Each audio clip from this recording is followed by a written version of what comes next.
мъжища. Защото ако не са я свършили, ще им удера кожата. Ще вземат тоягата, пък където свалят.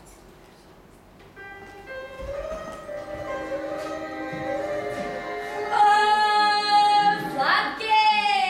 О, Кметице, добре дошла. Заповядай, заповядай.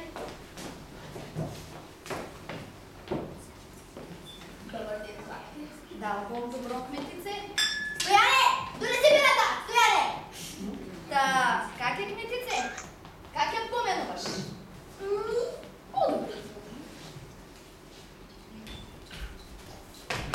О, Стоянчо, как си бе, моето момче?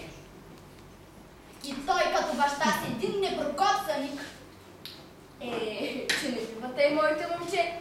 Трябва да станеш добър къщовник, че като ти вземе жена, ти няма да те бие я. Да.